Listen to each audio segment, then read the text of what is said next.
Bonsoir tout le monde et bienvenue à notre chaîne YouTube XGenius pour notre thème Microsoft Windows. On va voir dans ce vidéo, ou bien ce sont des séries de vidéos, comment accélérer votre PC avec plusieurs méthodes. La première méthode qu'on va le voir dans ce vidéo, c'est effacer les fichiers temporaires dans les paramètres. Donc un fichier temporaire, c'est un type de cache courant sur votre ordinateur par défaut. Les fichiers temporaires sont stockés essentiellement dans le chemin c'est user admin appdata local et là on trouve notre fameux dossier temp.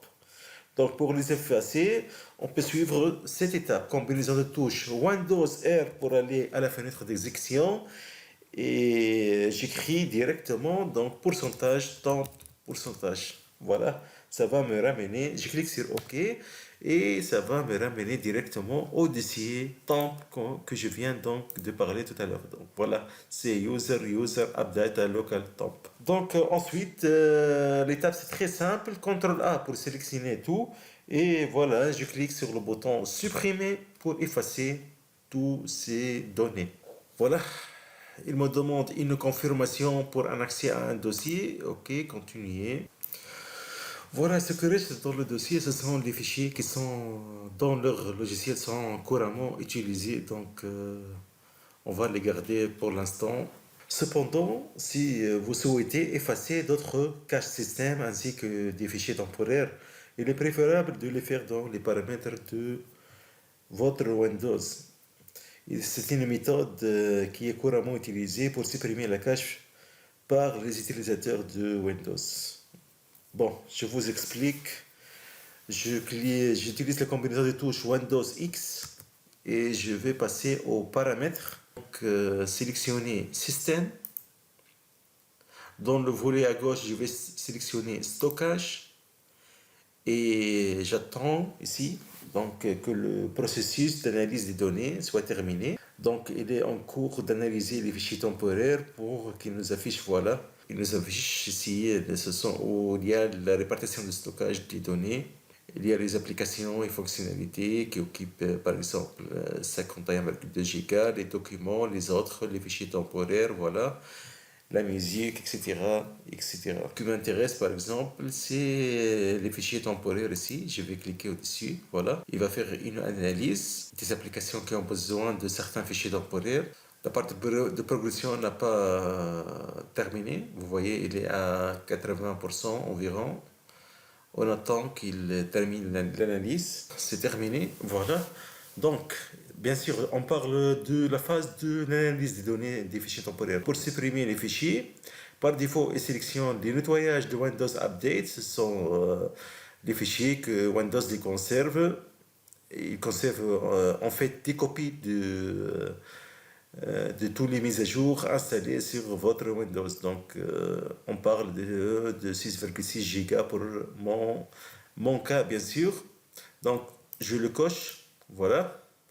Il y a le téléchargement. Les téléchargements, ce sont les fichiers téléchargés, les documents téléchargés dans votre dossier de téléchargement personnel, bien sûr. Si vous voulez le sélectionner, vous pouvez le faire. Les corbeilles, si vous voulez vider votre corbeille, donc il y a les fichiers effacés dans votre ordinateur, on peut supprimer tout ce qui est là-dedans de la corbeille. Les fichiers d'optimisation de livraison, ce sont des fichiers qui ont été précédemment téléchargés sur votre ordinateur et qui peuvent être supprimés s'ils ne sont pas utilisés actuellement par le service d'optimisation de livraison. Donc on peut les cocher. Pour les miniatures aussi, on sait que Windows conserve une copie de toutes les miniatures de vos images, donc les vidéos, les documents, les photos, etc.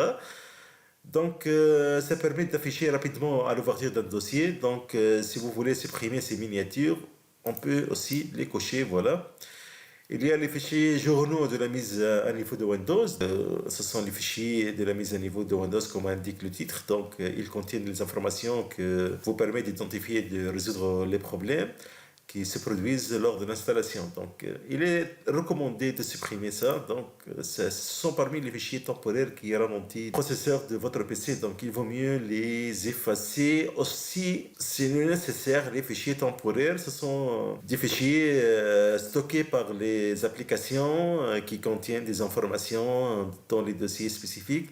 Je vais les cocher. Les packages de pilote de périphérique, donc on sait que Windows conserve 2 copies de tous les packages des drivers de périphériques précédemment installés. Ces packages, ils préviennent essentiellement de Windows Update et d'autres sources, même après l'installation des versions de pilote plus anciennes. Plus récentes, pardon, cette tâche va supprimer les anciennes versions des pilotes qui sont plus nécessaire. Il essaie de faire un nettoyage de tous les anciens drivers qui ne sont pas nécessaires. Si vous avez mis à jour un périphérique par un pilote, donc il efface l'ancien pour libérer de l'espace. Donc il est recommandé de les effacer. Et on a les rapports d'erreur de Windows et les commentaires, les diagnostics, etc. Donc c'est purement technique. On peut l'effacer aussi. Les fichiers Internet temporaires aussi, c'est un dossier de fichiers Internet temporaires. Il contient les pages web stockées sur votre disque dur. À quoi ça sert? Donc, ça permet à Windows de consulter rapidement les adresses lorsque vous voulez retaper la même adresse de page web. Voilà, il y a le cache de nuanceur DirectX. Ce sont les fichiers créés par le système graphique pour accélérer le temps de chargement de l'application et améliorer la réactivité. Je le coche aussi. Il vaut mieux cocher toutes les catégories. Il me reste que monter au haut et je clique sur ce bouton, supprimer les fichiers. Voilà, il vaut mieux maintenant attendre que la barre de progression se termine. Il est en phase de purge et il nettoie le nettoyage de Windows Update, etc. Il est très recommandé de ne pas fermer la fenêtre. Si vous avez d'autres tâches bureautiques à faire, d'autres applications, essayez de garder cette fenêtre ouverte ou bien vous pouvez seulement le réduire et terminer votre travail et laisser donc Windows essayer de nettoyer donc les fichiers temporaires en background. Donc on attend patiemment le processus de nettoyage qu'il soit terminé. Donc je vais dire à la fin de cette vidéo, c'est un moyen efficace pour des verres caches et c'est également une bonne idée pour libérer de l'espace disque. Vous pouvez voir d'autres méthodes pour vider la cache de Windows, voir notre différentes vidéos tutoriels sur la chaîne YouTube XGNS. J'espère que vous avez apprécié ces vidéos. J'attends vos commentaires et vos avis et à très bientôt. Merci beaucoup.